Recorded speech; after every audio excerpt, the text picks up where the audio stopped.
आज देश के लिए बहुत बड़ा दिन है। नए साल के तीसरे दिन देश को दो बड़ी खुशखबरियां मिली हैं।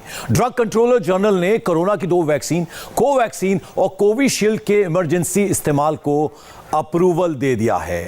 और आपको बता दें कि ऐसे में अफवाहों का, यानी भारत दुनिया के उन चुनिंदा देशों में आकर खड़ा हो गया जहां कोरोना की दो वैक्सीन को इमरजेंसी अप्रूवल मिल चुका है। लेकिन एक तरफ प्रधानमंत्री नरेंद्र मोदी देश के वैज्ञानिकों और लोगों को बधाई दे रहे हैं, तो कुछ लोग वैक्सीन के इमरजेंसी इस्तेमाल के साथ ही कांग्रेस के नेताओं ने एक नया शिगुफा छोड़ा है। बहुत खतरा है। पहले जयराम रमेश ने भ्रम फैलाने वाली फैक्ट्री का शटर खोला, उसके ठीक 2 घंटे बाद शशि थरूर आ गए। जयराम रमेश ने अपने ट्वीट में क्या कुछ लिखा, यह जरा सुन लीजिए।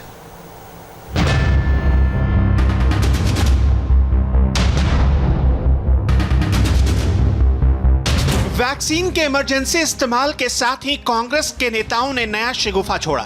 बहुत खतरा है। पहले जयराम रमेश ने भ्रम फैलाने वाली फैक्ट्री का शटर खोला, उसके 2 घंटे बाद आ गए शशि थरूर।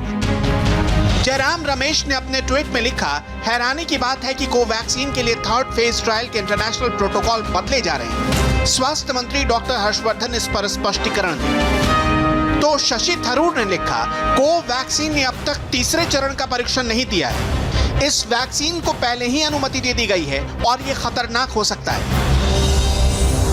जो राजनीति के कभी ठीक ठाक भी एक्सपर्ट ना बन पाए, वो वैक्सीन पर एक से बढ़कर एक ज्ञान दे रहे हैं। कोई कह रहा है बीजेपी की वैक्सीन है, कोई कह रहा है कच्ची वैक्सीन है। समाजवादी पार्टी के नेता तो 2 कदम आगे निकल गए। कोई कह रहा है वैक्सीन लगाया तो नपुंसक बन जाओगे। कल समाजवादी पार्टी वाले गुरु ज्ञान की उगाई करके गए, आज चेला रायता फैलाने आया था।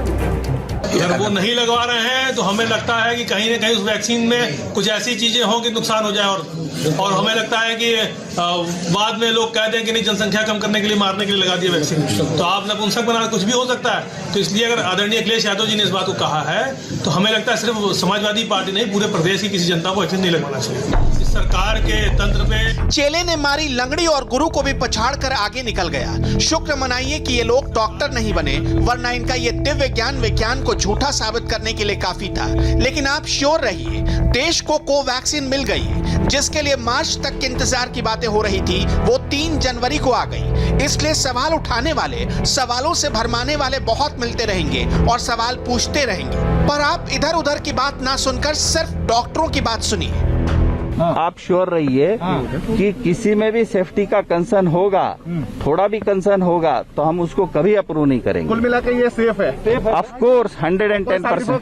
100 नहीं, साइड इफेक्ट थोड़े बहुत तो होते हैं, पर वो जो जैसे छोटी मोटी साइड पे पेन होना, थोड़ा सा फीवर होना, थोड़ी सी एलर्जी होना, ये तो हर वैक्सीन में होता है। लेकिन सर लोग ये कह रहे हैं कि इम्पोर्टेंट हो जाएंगे, ये भी सही है क्या? ये तो बहुत ही बकवास है।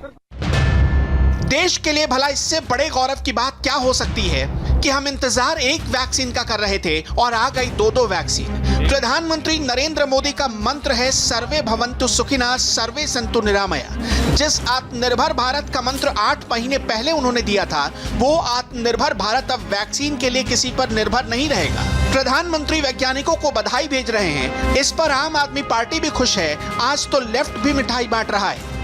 भारत के वैज्ञानिकों को बहुत शुभकामनाएं, और हमारी बहुत मतलब कि कामना रहेगी कि भारतीय वैक्सीन ही जो है हर तर्ज पे, ना सिर्फ भारत में बल्कि बाहर के देशों में भी भारतीय वैक्सीन जाए। दुर्भाग्यपूर्ण है, दशकों से हमारे वैज्ञानिक अनुसंधानों के अंदर काम कर रहे हैं। वो वैज्ञानिक और वो अनुसंधान ना कांग्रेस के हैं, ना बीजेपी के हैं, वो भारत के हैं। तो ये वैक्सीन या कोई भी चीज जो भारत में निर्माण होती है, वो उसको किसी पार्टी के साथ जोड़ना ना सिर्फ गलत है, बल्कि गलत, फैक्चुअली भी गलत है। A pandemic needs medicines, vaccines. Only science can give it. At last, the government has come to the conclusion that with the help of science, we can fight and win over COVID-19. लेकिन ऐसा लग रहा था जैसे कांग्रेस और Samajwadi party में competition छिड़ी हो। हम ज्यादा बड़े कि तुम। जो अखिलेश परसों तक वैक्सीन मांग रहे थे, वो कल दावा कर रहे थे कि ये वैक्सीन बीजेपी वाली है, लगवानी ही नहीं। इस पर आज बीजेपी ने जवाब दिया, मैं तो नहीं लगवाऊंगा अभी वैक्सीन। मैंने अपनी बात कह दी। और वो भी बीजेपी लगाएगी, उसका भरोसा करूंगा मैं? अरे जाओ भाई, अरे अपनी सरकार आएगी, सबको फ्री वैक्सीन लगेगी। हम बीजेपी का वैक्सीन नहीं लगवा सकते। अगर किसी को ये डर है कि इस वैक्सीन का गलत इस्तेमाल हो सकता है, तो मैं समझता हूं कि सरकार को चाहिए कि विपक्ष के नेताओं को कॉन्फिडेंस मिले। इतना इमेच्योर शब्द, ऐसी इमेच्योर स्टेटमेंट इतना हमने कभी सुना नहीं था कि कोई इतने बड़े नेता, हम बड़ा सम्मान करते हैं, माननीय हमारे सांसद हैं, हमारे पार्लियामेंट में बैठते हैं अखिलेश यादव जी, पूर्व मुख्यमंत्री, और एक मुख्यमंत्री की सीट पर बैठे हुए व्यक्ति से ऐसी बात, इससे बड़ी आलोचना, और इससे सोचिए उन डॉक्टरों पर और वैज्ञानिकों पर कितने पीड़ा में होंगे। उनको पूरे उत्तर प्रदेश से, पूरे देश से माफ़ी मांगनी चाहिए, और ऐसा भ्रम पैदा करने के लिए देश की जनता उनको कभी क्षमा करने वाली भी नहीं है। किस तरह की बात बोली जा रही, कहा जा रहा है कि नपुंसक बना देगी वैक्सीन। ये क्या जबान है? क्यों भ्रम पैदा कर रहे हैं? ये भ्रम पैदा करना क्या देश के लोगों के साथ न्याय है? इस पर देश कभी क्षमा करने वाला समाजवादी पार्टी को नहीं है। समाजवादी पार्टी के मुखिया का बयान कोरोना को लेकर जो दिया गया, वो ये दर्शाता है कि अखिलेश यादव जी कितने मैच्योर लीडर हैं, और साथ ही साथ उनके पार्टी के जो लीडर हैं और उनके नक्शे कदम पर जो चल रहे हैं, क्योंकि अपने बड़े लीडर को लोग आइडियल मानते हैं, तो अब अपने लीडर को आइडियल मानकर तो देखिए उन्होंने क्या बयान दिया। उनके एक और नेता ने, उन्होंने कहा कि ये वैक्सीन इसलिए आई है कि अगर लगाई जाएगी तो इससे नपुंसकता फैलेगी, इससे लोग नपुंसक हो जाएंगे।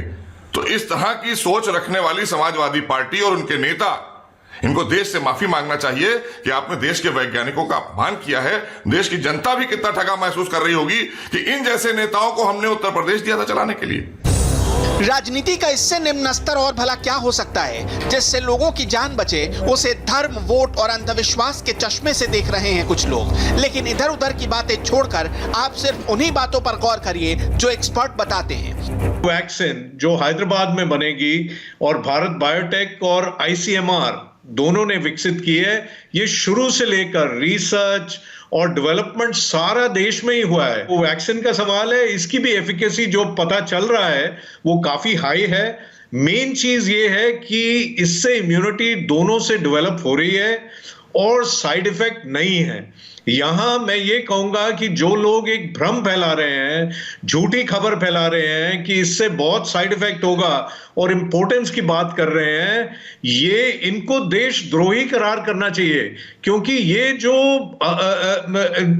आम जनता है उसको ये वर्गला रहे हैं। डीसीजीआई ने भी उसका अप्रूवल दे दिया। डीसीजीआई ने ये अप्रूवल कमेटी ऑफ एक्सपर्ट्स से डिस्कस करने के बाद ही दिया है, तो इसलिए हम लोगों को उस पर कोई शक नहीं करना चाहिए। फेज 2 ट्रायल में अगर अभी तक कोई प्रॉब्लम नहीं है तो होपफुली फेज 3 में भी कोई प्रॉब्लम नहीं होना चाहिए। फेज 3 ट्रायल बेसिकली देखते हैं कि फेज 2 ट्रायल को जो भी फाइंडिंग्स होता है उसको देखते हैं कि कोई और लॉन्ग टर्म कोई चेंजेस होती है कि नहीं। और फेज 3 ट्रायल ऑलरेडी चल रही है भारत बायोटेक वैक्सीन के बारे में, तो हमारे हिसाब से कोई भी इसमें घबराने वाली बात नहीं। जो लोगों में एंग्जाइटी है शायद इंडिया में कि फेज 3 ट्रायल अभी भारत बायोटेक का नहीं हुआ है और अप्रूवल मिल गई है, लेकिन डीसीजीआई ने कुछ सोच समझ के इसका अप्रूवल दिया होगा। डीसीजीआई ऐसी बॉडी है जो कि कमिटी ऑफ एक्सपर्ट्स होते हैं, जो कि साइंटिस्ट होते हैं, जो कि पब्लिक हेल्थ एक्सपर्ट्स होते हैं। ये वैक्सीन लीजिए, इससे कुछ नहीं होगा, ये अच्छे से प्रमाणित है, ये कोई मजाक नहीं है। आईसीएमआर इतनी बड़ी बड़ी जो इंस्टीट्यूट्स हैं जिन्होंने इसको अप्रूवल दिया है, सारे रिकॉर्ड्स देख के अप्रूवल दिया है। 26,000 लोगों के ऊपर एक्सपेरिमेंट हुए हैं, किसी किस्म का साइड इफेक्ट नहीं आया, तब कहीं जाके अप्रूवल मिला है। ये अप्रूवल इसी तरह से नहीं मिल गया है, इसके ऊपर बड़ी मेहनत हुई है, बहुत वॉलंटियर्स ने अपने आप को वॉलंटियर किया है इसकी स्टडी के लिए। तो कोई भी व्यक्ति जो इसको भ्रमित करता है, ये एक संजीदा सब्जेक्ट है, बड़ा गंभीर सब्जेक्ट है, इसके अंदर कोई भी व्यक्ति जो नॉन प्रोफेशनल है, जिसको इसके बारे में कुछ ज्ञान नहीं है, उसको कोई हक नहीं पहुंचता कि इस वैक्सीन के बारे में किसी तरह की भ्रांतियां फैलाए। खालिस भारत में बनी कोवैक्सीन को लेकर आधे कांग्रेसी पूरब थे तो आधे पश्चिम, सबका अलग अलग राग था। एक कांग्रेसी नेता सलमान निजामी तो सीधे कोरोना वैक्सीन को फ्रॉड बताने लगे। सोशल मीडिया पर खिंचाई शुरू हुई तो मैदान छोड़कर भागना पड़ा और ट्वीट डिलीट करना पड़ा, लेकिन थोड़ी देर बाद फिर वापस आए सवाल उठाने। लेकिन उसी कांग्रेस के प्रवक्ता रणदीप सुरजेवाला सोशल मीडिया पर वैक्सीन की तारीफ में कसीदे पढ़ रहे थे। आज देश के हर नागरिक को Covaxin principal investigator Sanjay Rai साहब की बात गौर से सुननी चाहिए। आपका हर कंफ्यूजन दूर हो जाएगा और आप अफवाह फैलाने वालों को जोर का जवाब देंगे। इसको जानना जरूरी है, लोगों को भी जानना जरूरी है, क्योंकि इस तरीके के भ्रम जो है फैलते रहेंगे और शंका पैदा होती है और होनी भी चाहिए। हमारा काम है उनको दूर करना, अगर कोई भी शंका पैदा होती है तो। देखिए, पूरी दुनिया में जितने वैक्सीन ट्रायल, 8 वैक्सीन को इस समय तक मंजूरी मिल चुकी है। 2 हिंदुस्तान में मिली है, 2 यूएस में मिली हुई है, रशिया में 2 है, 3 चाइना में है। तो इनको पूरी अभी तक मंजूरी मिली हुई है। फेज 3 वेरियस जो फेजेस होते हैं, फेज 1, फेज 2, फेज 3। जैसे फेज 1 में हम सेफ्टी का मेन इशू देखते हैं कि कहीं वैक्सीन पूरी तरीके से ह्यूमन यूज के लिए सेफ है कि नहीं। फेज 2 में हम ये देखते हैं कि रियली एंटीबॉडीज कितने बन रहे हैं और वह किस लेवल तक बन रहे हैं, न्यूट्रलाइज वायरस को करते रहने। फेज 3 में इफेक्ट, ओवरऑल इफेक्ट देखते हैं कि वैक्सीन का कितना हो रहा है। तो और इसका फेज 1 खत्म नहीं हो गया, फेज 1 पैरेलल में चल रहा है, फेज 2 भी हमारा पैरेलल में चल रहा है और फेज 3 भी चल रहा है। दुनिया में किसी भी वैक्सीन का फेज 3 ट्रायल खत्म नहीं हुआ है, जो इसका खत्म हो जाएगा। अभी जो है वो अगले 2-3 साल तक सारे कलेक्ट करते रहेंगे। इंट्रीम एनालिसिस करके उन्होंने जो भी, चाहे फाइजर ने हो, मॉडर्ना ने हो, और ये वो इसीलिए इमरजेंसी यूज ऑथराइजेशन मिला हुआ है, नहीं तो रेगुलर यूज मिल जाता। उसके बाद डेटा जनरेट होता रहेगा, लंबे समय तक फॉलोअप चलता रहेगा सारे ही वैक्सीन का।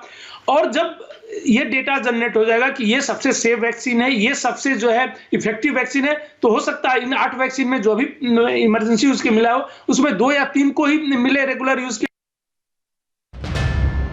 किसी भी वैक्सीन की 5 खास बातें होती हैं। एफिकेसी यानी वैक्सीन कितनी असरदार है, सेफ्टी यानी वैक्सीन लगाने के बाद कोई खतरा तो नहीं, अफोर्डेबिलिटी यानी आम आदमी से कितनी आसानी से खरीद सकता है, अवेलेबिलिटी यानी वैक्सीन लोगों को मिल पाएगी या नहीं, और 5वां है ट्रांसपोर्टेबिलिटी यानी वैक्सीन को कितनी आसानी से एक जगह से दूसरी जगह ले जाया जा सकता है। भारत में बनी कोवैक्सीन इन सारे मापदंडों पर खरी उतरती है, इसलिए हर भारतीय की पहली पसंद होनी चाहिए भारत में बनी ये वैक्सीन। लिहाजा बंद करिए अफवाहों का बाजार।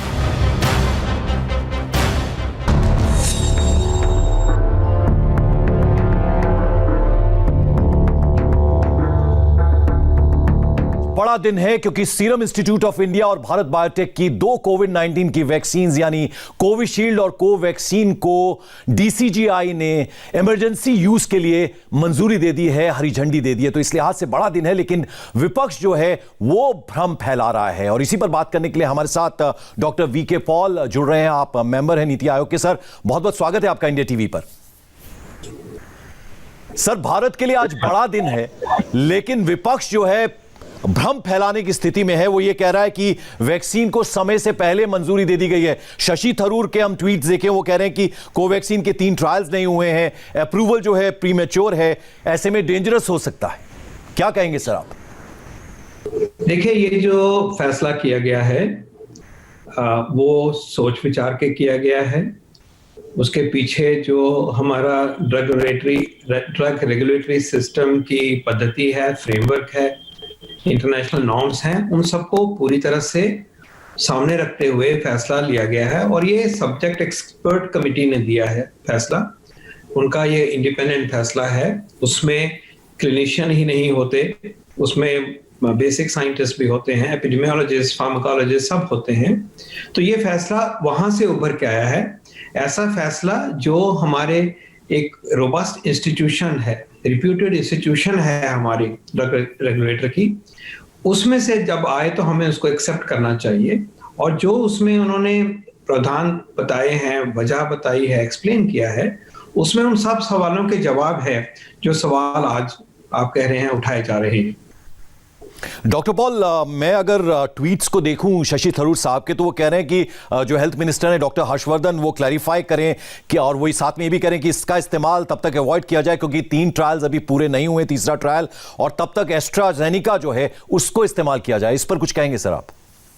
मैं जो जिस भारत बायोटेक के वैक्सीन के लिए इन्होंने जो ये विचार अपना प्रकट किया है, उसके बारे में मैं कुछ कहना चाहूंगा। देखिए, ये पहली बात है कि ये इमरजेंसी ऑथराइजेशन है, ये कोई फाइनल फुल फ्लेजेड ऑथराइजेशन नहीं है, बल्कि ये भी लेकर चलिए कि किसी भी वैक्सीन का दुनिया में और हमारे कोविशील्ड के वैक्सीन का भी फाइनल वर्ड नहीं हुआ है, फाइनल सब प्रोसेसेस पूरे नहीं हुए। लेकिन एक भयानक परिस्थिति है जब देश में और दुनिया में, तो एक स्पेसिफिक प्रोविजन जो है हमारे कानून में उसको इन्वोक किया जा रहा है अंडर स्पेशल सर्कमस्टांसेस। और इसके पीछे सोच ये है कि ये जो वैक्सीन है, कोवैक्सीन इसका नाम है, इस वैक्सीन में आपको पूरी तरह से ये तसल्ली होनी चाहिए कि सेफ्टी पूरी तरह से सेटल हो गया है। एनिमल सेफ्टी हो गया, उसके बाद में ह्यूमन सेफ्टी हो गया। 23,000 के करीब भारतीय सब्जेक्ट्स को, अब ये फर्क है बाकी वैक्सीन से कि वहां तो लार्जली जो ट्रायल हुए हैं कोविशील्ड के, वो बाहर के देश में हुए हैं और हमने ब्रिजिंग ट्रायल किया, अच्छा ब्रिजिंग ट्रायल किया, वहां वो साइंटिफिक रिक्वायरमेंट उस तरह से पूरी हुई। लेकिन यहाँ पे 22-23,000 जो भारतीय सब्जेक्ट्स हैं उनमें एक सेफ्टी प्रोफाइल की एक बिल्कुल पास होता है उस मामले में, safety is assured. Number 2, immunogenicity, कि क्या ये भीतर जाके वैक्सीन इम्यून फंक्शन को एलिसिट करता है, एंटीबॉडी बनाता है, टी सेल को एक्टिवेट करता है, तो ये भी पूरी तरह से प्रूवन है। अब 2 कड़ियां जो हैं इसमें पूरी तरह से जुड़ गई हैं और ये एश्योर करता है। अब इश्यू ये है कि इस वैक्सीन के कुछ स्पेसिफिक गुण हैं जिनकी वजह से सब्जेक्ट एक्सपर्ट कमेटी ने और डीसीजीआई ने ये फैसला लिया है। क्या गुण है ये? पहली बात यह है कि ये सारे ही वायरस को दिया जाता है, डेड वायरस को दिया जाता है। इसकी वजह से ये होता है कि वायरस के सरफेस पे जितने भी एंटीजन हैं, 1, 2, 3, 4, 10 जो प्रोटीन्स हैं, उसके अगेंस्ट फिर हमारी बॉडी जो है वो एंटीबॉडी बनाती है, प्रोटेक्शन बनाती है। ये क्यों फर्क है? क्योंकि जो बाकी वैक्सीन है बहुत सारे, लगभग सारे ही vaccine, including Pfizer Moderna vaccine, including Sputnik 5, उन सब में सिर्फ एस प्रोटीन के अगेंस्ट, एक ही प्रोटीन के अगेंस्ट एंटीबॉडी बन रही है। इसमें मल्टीपल प्रोटीन्स के अगेंस्ट बन रही है, एस की भी बन रही है, एम की भी बन रही है, एनवेलप की भी बन रही है, वगैरह वगैरह। तो ये वो वैक्सीन हमें सिक्योरिटी देता है कि अगर कल म्यूटेशन भी हुए, जैसे कि अब एस प्रोटीन के चलते हुए कुछ म्यूटेशंस की बात हुई थी, हालांकि बाकी वैक्सीन अभी बिल्कुल वैलिड है, पूरी तरह से वैलिड है म्यूटेशंस के बावजूद भी। लेकिन इस वैक्सीन में ये गुण है कि क्योंकि इतने सारे एंटीबॉडीज को बनाता है, तरह तरह के एंटीबॉडीज को बनाता है, ये म्यूटेशंस की वजह से इसमें कोई कमी आने का कोई चांस लगभग नहीं है। तो ये एक स्पेशल वेपन है, आप इस तरह से लेके चलिए जी। और क्योंकि ये हमारे आर्सेनल में हमारे पास ये उपलब्ध है और इस सोच से इसको आगे किया गया। अगर आप ऑथराइजेशन को पढ़िए ध्यान से, उसमें लिखा है specially in the wake of infections due to mutant viruses, mutant strains, तो ये इसको चिन्हित करके एक स्पेसिफिक सोच के फैसला लिया गया है। नंबर 2 सेफगार्ड है। नंबर 2 ये कहा गया है और ये उस बात को भी जवाब देता है जो कि कंसर्न दिखाया गया है कि जब ये वैक्सीन दिया जाएगा, ये इमरजेंसी ऑथराइजेशन है और उसके अंतर्गत ये क्लिनिकल ट्रायल मोड में दिया जाएगा। ये कंडीशन दूसरे वैक्सीन के लिए नहीं है।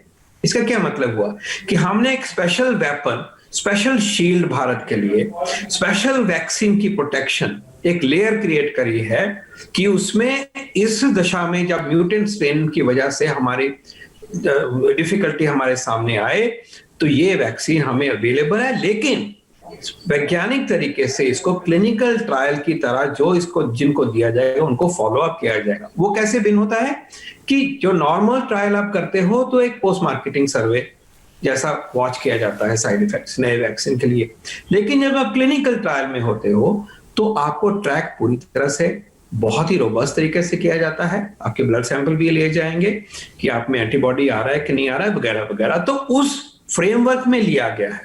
तो पहली बात सेफ्टी, इम्यूनोजेनिसिटी है sure. Number 2 special purpose vehicle मान लीजिए इसको है हमारा ये टारगेट, ये वैक्सीन जो कि म्यूटेंट स्ट्रेन के अगेंस्ट हमें बचाएगा।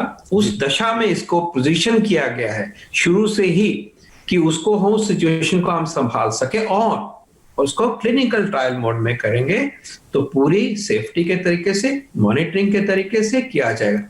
ये सब इन्हें अभी भी याद रहे ये सारी इमरजेंसी ऑथराइजेशन की प्रोविजन है। जब रेगुलर ऑथराइजेशन जब भी होगा, किसी भी वैक्सीन का होगा, और फाइजर, मॉडर्ना और जो हमारे देश के वैक्सीन है हम सब का होगा, तो ये कंडीशनैलिटीज हट जाएंगी। तो इस तरह से इसको समझना जरूरी है। In a way it's a very strategic decision. अगर आप ध्यान से देखिए तो ये हमारी स्ट्रेंथ दिखाता है कि हमने उस वैक्सीन को भी खड़ा कर दिया है अपनी प्रोटेक्शन के, जो कि एक स्ट्रेटेजिक पॉइंट ऑफ व्यू से हमें प्रोटेक्ट करेगा, हमारे देश को बचाने में सहूलियत देगा। सर, ये कंसर्न न सिर्फ शशि थरूर जी ने दिखाया बल्कि जयराम रमेश की भी अगर मैं बात करूं, उन्होंने भी ये कहा कि जो इंटरनेशनल एक्सेप्टेड प्रोटोकॉल है वो थर्ड ट्रायल के लिए, उसको मॉडिफाई किया गया है। तो ये बात वो कह रहे हैं, तो इसको किस तरह से देखें? देखिए, इसका मैंने जवाब दे दिया है। इसकी अगर साइंटिफिक डिस्कशन करनी है तो करी जाएगी, और जब ये सारा फैसला पब्लिक डोमेन में आएगा, it is there to be scrutinized. But please remember, we have explained how this is being done. This is conditional to clinical trial. Mode number 1. Number 2, it is a special vaccine or specially targeted vaccine for mutant strains in the eventuality and infections due to mutant strains. लेकिन हम इसको अभी से ही सामने लेके इसलिए आए हैं कि उस वक्त ऐसा ना लगे कि हमें देर हो रही है, कि वैक्सीन का स्टॉक पाइल बन जाए, वैक्सीन को लोकेशन बन जाए और वैक्सीन दिया जाना शुरू हो सके जब भी हमें जरूरत पड़ेगी। डॉक्टर पॉल, दो छोटे छोटे सवाल मेरे हैं, वो ये, उनमें से पहला सवाल ये कि एफिकेसी को लेकर भी लोग कंसर्न दिखा रहे हैं, उस पर कुछ कहना चाहेंगे? देखिए, एफिकेसी जो है वो ट्रायल फेज 3 चलता रहेगा, उसको तो कोई रोका ही नहीं गया है, और वो हमें लेके जाएगा नॉर्मल लाइसेंशियर की तरफ से।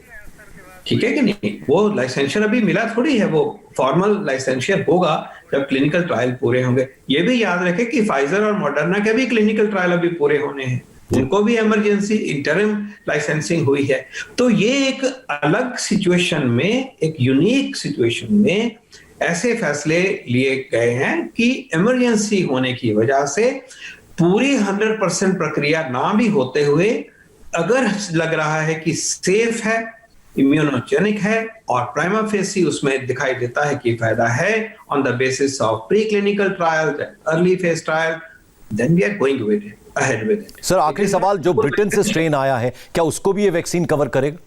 उसको ये भी याद रहे कि उसको बाकी वैक्सीन भी आज कवर कर रहे हैं। वो ऐसा म्यूटेशन नहीं है कि जो बाकी वैक्सीन अभी नाकाम हुए, ये हमें याद रखना चाहिए। बिल्कुल उसके ऊपर हमारा कोविशील्ड भी काम करेगा, लेकिन जैसे मैंने बताया, और ये भी काम करेगा, जैसे मैंने बताया कि जब म्यूटेशंस ऐसे आए, जी, ऐसी हुए और होती हैं, म्यूटेशन हो रही हैं तरह तरह की, उनमें से इसको नाकाम करने के लिए म्यूटेशंस को लगभग असंभव होगा, क्योंकि ये इतने बड़े तौर पे इम्यूनोजेनिसिटी देता है।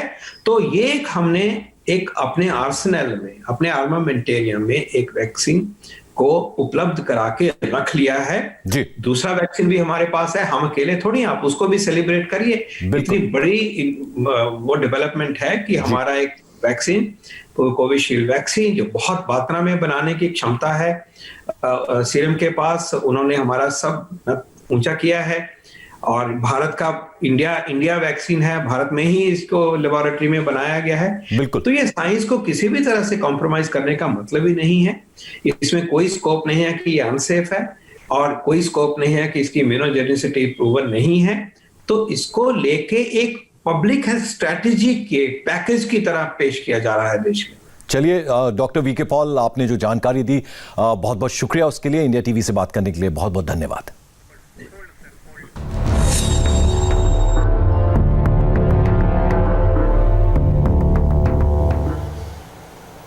तो भारत में तैयार दोनों वैक्सीन को लेकर सरकार हर स्तर पर लोगों के सवालों का जवाब दे रही है, कंफ्यूजन को दूर करने की कोशिश कर रही है। सरकार ने आज जिन दो कोवैक्सीन, कोविशील्ड को इमरजेंसी अप्रूवल दी है, लोगों को जल्द ही उनकी वैक्सीनेशन की प्रक्रिया भी शुरू हो जाएगी। लेकिन इस बीच ठग्स ऑफ वैक्सीन भी एक्टिव हो गए हैं। वैक्सीन को लेकर अफवाहें फैलाई जा रही हैं। इन अफवाहों से आपको बहुत अलर्ट रहने की जरूरत है। वैक्सीन लगवाने के नाम पर देश में किस तरह से अफवाह गैंग एक्टिव है, देखिए हमारी इस रिपोर्ट में।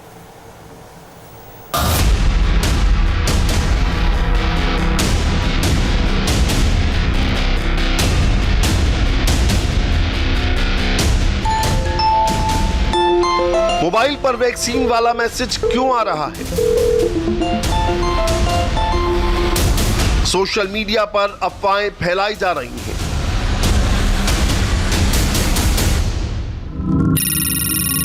आखिर वैक्सीन के नाम पर कितने ठग एक्टिव हैं? वैक्सीन अभी सेंटर पर आई नहीं, सरकार की फाइनल कॉल अभी बाकी है, लेकिन उससे पहले ही वैक्सीन को लेकर दो तरह के मैसेज फैलाए जा रहे हैं। पहला तो ये कि हर हिंदुस्तानी को वैक्सीन फ्री में मिलेगी, और दूसरा वैक्सीन को लेकर ऑनलाइन ठगी शुरू हो गई है, जिसपे साइबर ठग आपका बैंक अकाउंट साफ कर सकते हैं। वैक्सीन के नाम पर ठगी करने वालों की नजर आपके OTP और आधार नंबर पर भी है। इन खबरों में कितना दम है, या बात झूठी है या सच्ची, इसकी पड़ताल करने के लिए हमने फुल इन्वेस्टिगेशन की है। सबसे पहले बात अफवाह नंबर 1 की, जिसमें ये बात फैलाई जा रही है कि पूरे देश में वैक्सीन फ्री में लगाई जाएगी। ये कंफ्यूजन कैसे शुरू हुआ और कैसे दूर हुआ, इसे समझने के लिए देश के हेल्थ मिनिस्टर डॉक्टर हर्षवर्धन का पहले ये बयान सुनिए, जिसे सोशल मीडिया पर कुछ और रूप रंग देकर फैलाया गया। सर, वैक्सीन जो है वो फ्री होगी लोगों के लिए या उन्हें कीमत देनी पड़ेगी? दिल्ली में जैसे फ्री है, दिल्ली में नहीं, सारे देश में फ्री होगा। अब बयान के पीछे की सच्चाई भी सुन लीजिए। सरकार के तय प्लान के मुताबिक 130 करोड़ के देश में सबसे पहले 3 करोड़ लोगों को वैक्सीन लगाई जाएगी। इसमें 1 करोड़ हेल्थ वर्कर, जिसमें डॉक्टर, नर्स, पैरामेडिकल स्टाफ के लोग शामिल हैं, जबकि 2 करोड़ फ्रंटलाइन फोर्स के लोग, जिसमें पुलिस, पैरामिलिट्री फोर्स और दूसरे कर्मचारी शामिल हैं। सरकार के आदेश के मुताबिक देश भर में मौजूद इन सभी 3 करोड़ लोगों को वैक्सीन फ्री लगाई जाएगी। यही बात डॉक्टर हर्षवर्धन ने अपने बयान में कही थी, लेकिन सोशल मीडिया पर इस बयान का कुछ और ही मतलब निकाल दिया गया। सोशल मीडिया पर लोगों ने अफवाह फैलानी शुरू कर दी कि पूरे देश में कोरोना की वैक्सीन फ्री में लगाई जाएगी। बहुत से लोगों ने भी मान लिया कि वैक्सीन फ्री में लगने वाली है, जबकि सच्चाई यह है कि फिलहाल फ्री वैक्सीनेशन सिर्फ 3 करोड़ हेल्थ वर्कर और फ्रंटलाइन फोर्स के लोगों को दी जाएगी। देश के बाकी लोगों के फ्री वैक्सीनेशन पर सरकार का फैसला आना बाकी है। मामला बढ़ता देख देश के स्वास्थ्य मंत्री डॉक्टर हर्षवर्धन ने एक ट्वीट करके लोगों का कंफ्यूजन दूर किया। अपने ट्वीट में डॉक्टर हर्षवर्धन ने लिखा है कि पहले फेज में फ्री वैक्सीन पूरे देश में उन लोगों को लगाई जाएगी जो हेल्थ वर्कर और फ्रंटलाइन वर्कर हैं।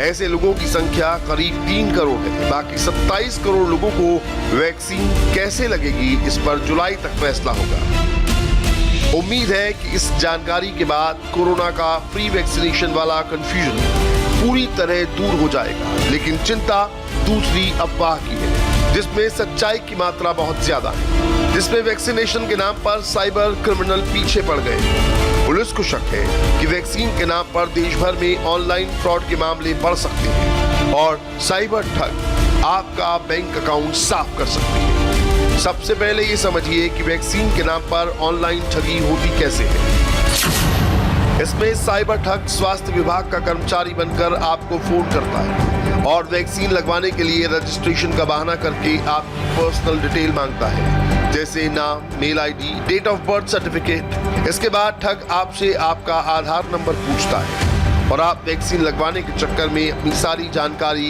इस ठग को बड़ी आसानी से दे देते हैं। इसके बाद आपके फोन पर ये ठग एक OTP नंबर भेजते हैं और उसे बताने के लिए कहते हैं और आप इस OTP नंबर को इस ठग को बता देते हैं। इसके बाद ये ठग आपके बैंक अकाउंट से पैसा ट्रांसफर कर लेते हैं और आप वैक्सीन के नाम पर धोखे का शिकार हो जाते हैं। सवाल ये है कि वैक्सीन के नाम पर कितने ठग एक्टिव हैं, क्योंकि देश भर की पुलिस लोगों को साइबर क्राइम से बचाने के लिए अलर्ट जारी कर रही है।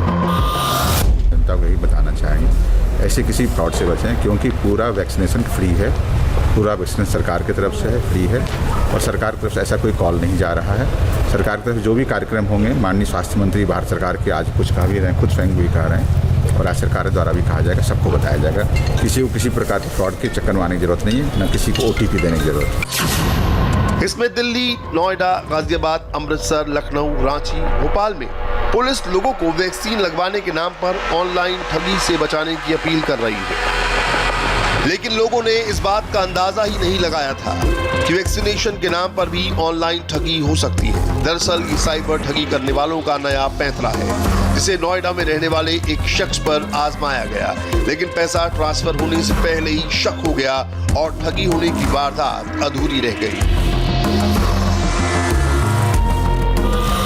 साइबर सेल गौतम बुद्ध नगर आप सबको अवगत कराना चाहता है कि एक नया क्राइम, साइबर क्राइम सामने आया है, जिसमें कोविड वैक्सीन को लेके आपके पास कॉल किया जाता है और आपका ईमेल आईडी, आधार कार्ड वगैरह पूछा जाता है और फिर आपको बोला जाता है कि आपके पास OTP आएगा रजिस्ट्रेशन के लिए, जिसमें आपको OTP शेयर करने के लिए बोला जाता है और इवेंचुअली आपके अकाउंट से पैसे निकल जाते हैं। तो आप सबको अवगत कराना है कि इनकी ऐसी कॉल्स के भरोसे इनसे बच के रहें, सतर्क रहें और अपनी डिटेल्स कोई भी शेयर ना करें।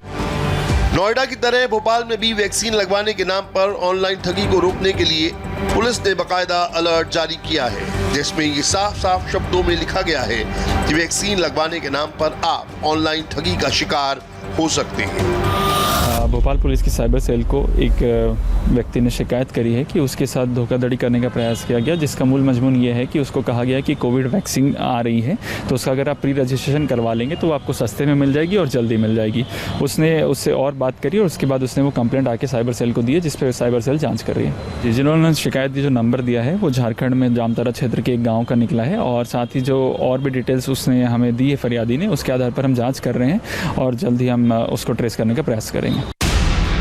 अब ये समझ लीजिए कि वैक्सीन के नाम पर ये ठग किस तरीके से आपको झांसे में फंसाने की कोशिश करते हैं। इसमें सबसे पहले कस्टमर को फोन किया जाता है। इसके अलावा नकली आईडी बनाकर आपके फोन पर मैसेज लिंक भेजा जाता है, जिसे क्लिक करके आपसे आपकी जानकारी मांगी जा सकती है। और तीसरे तरीके में ये ठग आपको एक एप्लीकेशन डाउनलोड करने का लिंक भेजते हैं और आप ऑनलाइन ठगी का शिकार हो जाते हैं।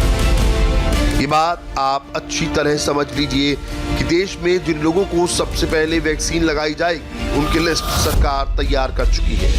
तय प्लान के मुताबिक देश में सबसे पहले 3 करोड़ लोगों को वैक्सीन लगाई जाएगी। इसमें 1 crore health worker, 2 crore front line force के लोग हैं। इसके बाद दूसरे फेज में करीब 27 करोड़ वो बुजुर्ग होंगे जिनकी उम्र 50 वर्ष से ज्यादा है। लेकिन अभी इनके रजिस्ट्रेशन की शुरुआत में थोड़ा समय है और इसी का फायदा साइबर ठग बड़ी आसानी से उठा सकते हैं। लेकिन इससे बचने के लिए आपको कुछ बातें ध्यान में रखनी होंगी।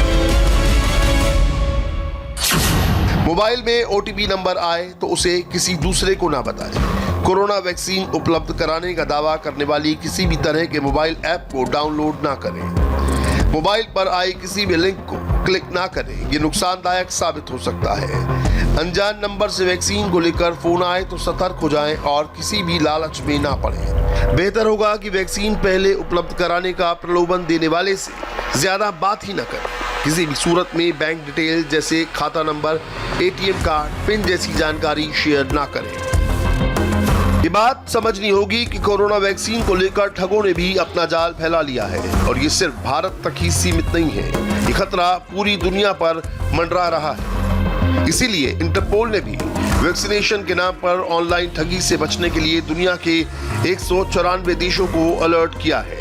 ये बात सही है कि अपनी और अपने परिवार की जिंदगी बचाने के लिए लोग जल्द से जल्द वैक्सीन चाहते हैं, लेकिन इस जल्दबाजी में आप किसी धोखेबाजी का शिकार ना हो जाएं, ये समझना भी जरूरी है। अब ये आपकी जिम्मेदारी है कि ऐसे फोन कॉल से अलर्ट रहें और अपनी जानकारी किसी से शेयर ना करें, वरना वैक्सीन के नाम पर बहुत बड़ा धोखा हो सकता है। तो हिंदुस्तान को 2 वैक्सीन मिल गई हैं। पिछले साल 2020 में कोरोना के चलते जो सांसें अटकी थी, अब वो राहत महसूस कर रही हैं। लखनऊ के लोगों का रिएक्शन क्या है, लोग कितने खुश हैं, हमारी संवाददाता रुचि कुमार की इस रिपोर्ट को देखिए।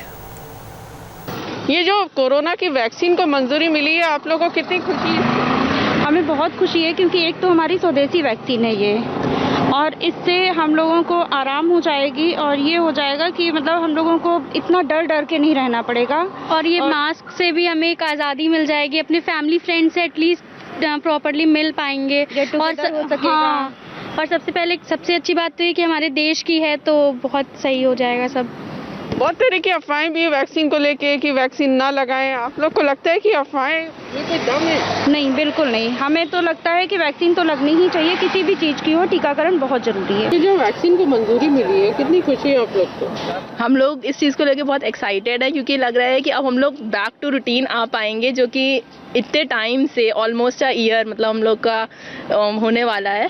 तो वी आर वेरी हैप्पी कि हम लोग बैक टू लाइफ आ पाएंगे, अपने फ्रेंड्स से मिलना, हैंग आउट करना और डेली रूटीन में बैक हो पाएंगे। आई होप ऐसा हो, क्योंकि आज ही हम लोग बहुत दिनों बाद मिले हुए। बस कोरोना का डर, बाहर निकलो तो मास्क लगाओ मुंह में, भूल जाओ अरे आगे घूम रहे हैं, लेकिन अब थोड़ा काफी हद तक के थोड़ा रिलैक्स हो गया है वैक्सीन को लेकर के। आ जाएगी तो उससे जो डर अभी भी है, डर तो देखिए है और वो बना रहेगा, लेकिन जब तक के प्रॉपर एग्जीक्यूशन ना हो जाए, उस पर वर्क ना हो जाए, तब तक तो हम लोग को थोड़ा तो डर है ही। बट जब एग्जीक्यूट हो जाएगा तब तो उसकी खुशी का तो इंतजार है, बहुत इंतजार है। वैक्सीन का इंतजार था, अब लगता है कि पूरा हो रहा है, सब जगह जल्दी से हो। न्यू ईयर हम लोग का अच्छे से स्टार्ट हुआ है तो अच्छा ही जाएगा, ये खुशी सब। वरना अभी तक तो क्रिसमस नहीं सेलिब्रेट हो पाया, न्यू ईयर भी नहीं सेलिब्रेट हुआ, लेकिन अब थोड़ा सा हैप्पीनेस आ रही कि हाँ चलो आगे के फेस्टिवल्स हम लोग अच्छे से एंजॉय कर सकते हैं। लेकिन अफवाहें बहुत है वैक्सीन को लेकर, लगता है कि आपको अफवाहों पे ध्यान देना चाहिए? अफवाह तो बिल्कुल, अब वो तो हर चीज़ की हो रही है। कुछ होता है थोड़ा सा लोग उसका बहुत बड़ा इशू बना देते हैं, लेकिन अब ये है कि थोड़ा सा हाँ लोग इससे रिलैक्स रहेंगे। डॉक्टर्स ने रिसर्च करके बनाई है, इतनी मेहनत लगी है। ऑब्वियसली बिल्कुल रिसर्च हुआ है, तो हमें उन पे तो भरोसा रखना चाहिए। जब हम उन पे भरोसा नहीं रखेंगे तो फिर हम कैसे आगे बढ़ेंगे? बिल्कुल। जी, ये जो वैक्सीन की मंजूरी मिली है, कितनी खुशी आप लोगों के मन में है? अरे हमें बहुत खुशी है, एटलीस्ट हमारा कॉलेज खुलेगा, ऑनलाइन से ऑफलाइन जाने का मौका मिलेगा, और जो दिक्कतें आ रही हैं ऑनलाइन पढ़ाई में, और हमारा एक्चुअली प्रैक्टिकल सारा वर्क है, तो हमें इजी होगा। वैक्सीन नहीं लगानी चाहिए, इस तरह की बातें कर रहे लोग। नहीं, अगर साइंटिस्ट ने इतना टाइम लेके कुछ चीज़ लाई है तो वो सही ही होगी।